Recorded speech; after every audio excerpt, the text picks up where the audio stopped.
I am the Tofu Golem. Please enjoy the video. You start by getting both devices ready.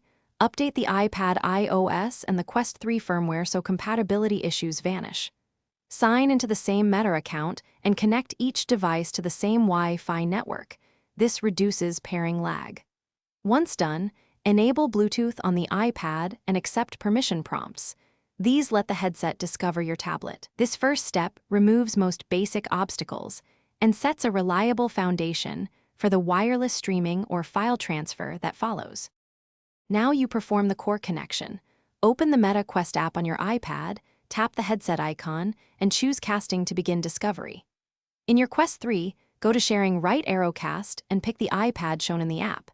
Accept the prompt. If you prefer full screen mirror, make sure a Quest-compatible receiver app is running and use iPad AirPlay to send the screen. This routes audio and video. Make sure both devices remain on the same local network, and monitor bandwidth to avoid stutter.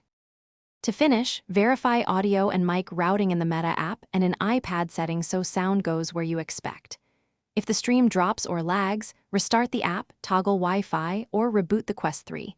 These quick resets clear transient issues. For persistent problems, switch to a 5 GHz network, move closer to the router, and reduce competing devices. One key troubleshooting tip: if wireless casting still fails, use a wired PC pass-through or USB capture method. Thanks for watching. Consider subscribing if we helped you today.